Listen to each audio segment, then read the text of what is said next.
Hello,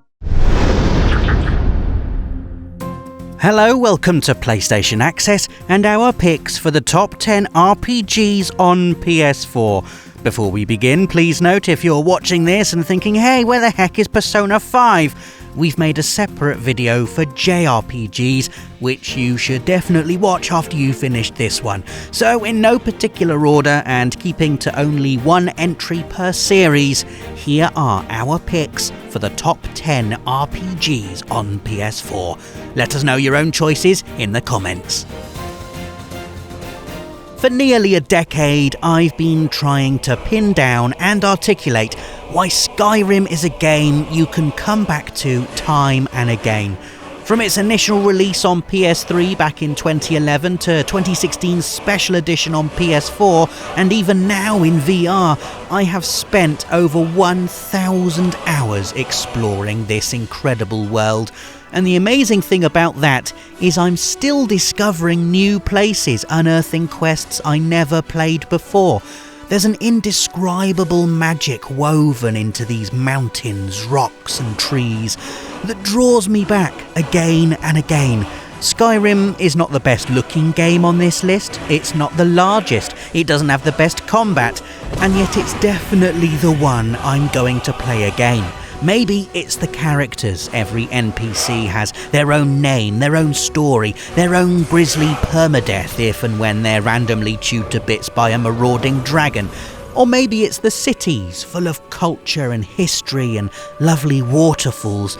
But I think, really, the thing that keeps on calling me back to Skyrim is that, for me, this place is home. I know this land. In fact, I've spent so much time here, it's probably no exaggeration to say I know it better than my own house. Can you give me some plates from the kitchen, please? No, that's the bathroom. Divinity Original Sin 2 is, simply put, one of the greatest RPGs ever made. It offers a level of flexibility, complexity and interactivity, the holy trinity of ivities there, that few others can match. This is pure role-playing, allowing you massive freedom in terms of how you act, what you say, where you go, how you fight and who you play with. You can tackle Divinity Original Sin 2 on your own or with up to 3 friends. Either way, the depth and scope of this adventure will blow your mind. The isometric viewpoint evoking the classic dungeon crawlers of old, the script sharp, the combat tight, tactical and often spectacular. Oh, and naturally you also get full control over how your character looks, which for me is always the hardest part of an RPG. You know, do I make a character that looks like me? Hair 0, beard 5, takeaway belly 257, or do I actually make myself look cool? Either way, my name is always Roberys Targaryen, because that's just how I roll. Play. True story about Fallout 4. Nathan found the game so completely compelling that he had to physically send his copy away through the post in order to make room for other games and to start living his life like a normal person again. It was the settlements, by the way. He lost his mind trying to get everyone to 100 happiness all the time. What he should have been doing, of course, was having more fun stomping across the irradiated corpse of the American dream wearing power armour, soaking up Fallout 4's mix of humour, poignancy and multi-threaded narratives, and finding his lost son shot. I've had word from a settlement asking for help. Oh my god, shut up, Preston. Luckily for every Preston Garvey, i.e. a survivor you wish really hadn't, there's a Nick Valentine. Or another character so good you wish they had their own spin-off already. That helped to make Fallout 4 into a brilliant, maddening, unique adventure. Alright, let's do this. Okay, the next entry is Dark Souls because, of course, it's Dark Souls. It's an absorbing, mysterious, atmospheric masterpiece. One of our favourite facts about Dark Souls is that director Hidetaka Miyazaki was deeply influenced by the classic fighting fantasy choose-your-own-adventure books, childhood favourites of ours, filled with illustrations of all manner of monsters. While we've been stuck at home, we've been replaying some of our old books, and you can totally see the lineage.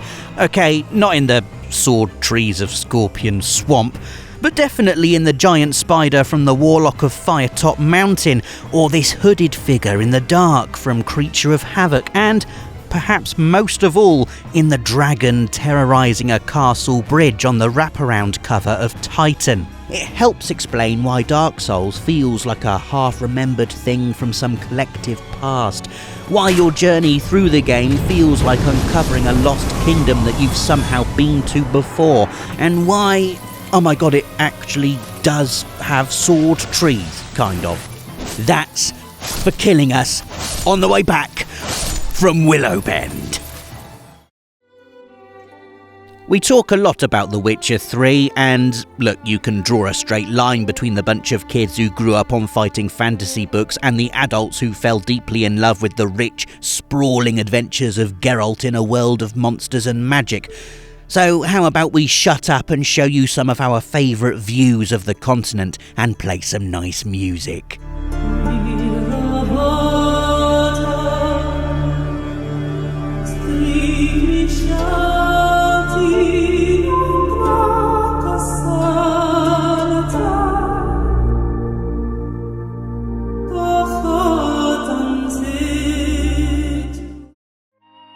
My favourite thing about Undertale is how it both loves and softly mocks RPGs at the same time. It's like role-playing observational comedy, the game, playing with gameplay tropes you didn't even know were tropes until Undertale flips them on their head. This sign that tells you how to read signs, for example. I mean, I get it. The amazing thing about Undertale is that underneath the knowing humour and the charming 8-bit presentation beats the heart of a wonderful role-playing game, full of memorable characters, incredible music, and a world that reacts to your progress through it. A major gameplay pillar of Undertale, a phrase at which creator Toby Fox would no doubt retch, is you're not having to kill any of the monsters you fight. In fact, you're even actively encouraged not to. You can talk your way out of any battle, complimenting monsters on their clothes, perhaps. It's genius, and unlike anything we've played before or since. And if you still insist on murdering your way through the game, well then, you're in for a bad time at the end. Although, little tip if you find yourself up against Sans, who's got to be in the top 10 hardest boss fights ever, surely. Picture him with the face of someone who irritates you. It'll make clobbering him that much more palatable. Yeah, I'm gonna break the mechanics of the game just because I can. What are you gonna do about it? Actually, maybe this makes the whole thing utterly intolerable. Don't do this. Oh, what's the matter? Can't keep up with how awesome I am. The beautiful nightmare labyrinth of Bloodborne brings us back inside the mind of Hidetaka Miyazaki and his team at From Software. What they've made here is a Lovecraftian dream of cursed blood, maddening perception, cosmic great ones, and men driven to becoming beasts, all set in the hellish gothic city of Yharnam. This is the perfect companion piece to Dark Souls, a novel twist on the same approach, an equal in rich themes and philosophical depths, and a gripping RPG that also delivers tense action and towering boss battles. Bloodborne is one of PS4's true classics and an absolute must-play. Next, The Outer Worlds. And if there's something familiar about being woken from suspended animation while peering out of a steel chamber before being set loose on a dystopian future of sinister corporations and morally grey factions, it might be because developer Obsidian has history with the Fallout series, having made New Vegas.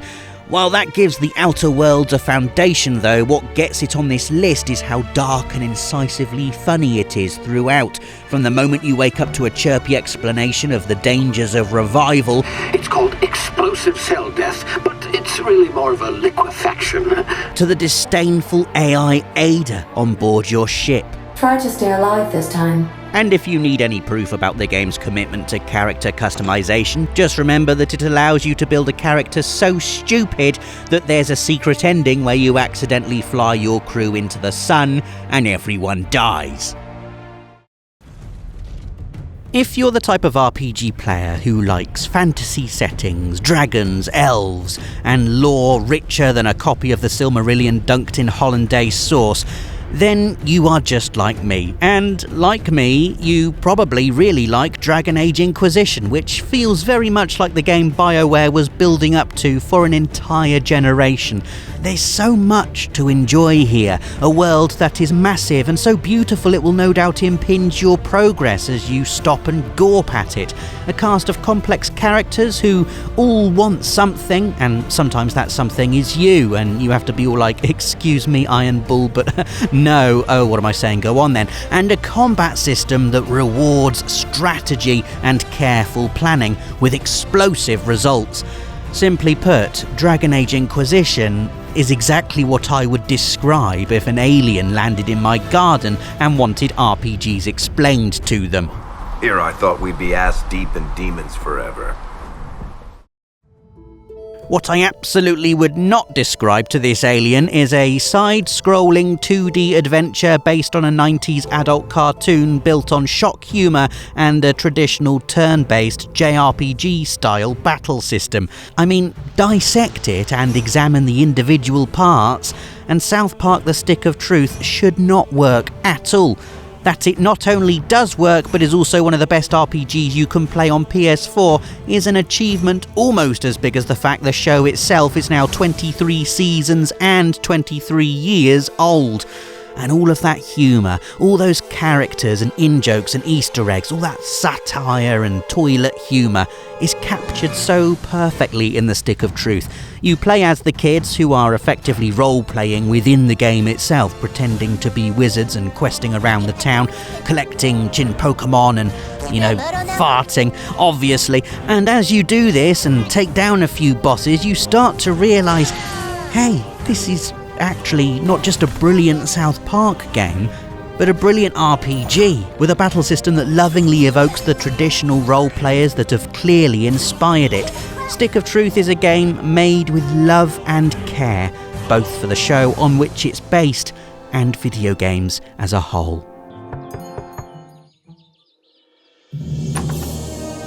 All hail the Grand Wizard! So, you are the new kid. Your coming was foretold by Coldwell Banker. And there we go, the top 10 RPGs on PS4. What do you think? Do you agree with our choices? Think we're absolutely barking? Let us know in the comments, give us a like if you enjoyed the video, and click that notification bell to stay up to date with everything from the world of PlayStation. For the players.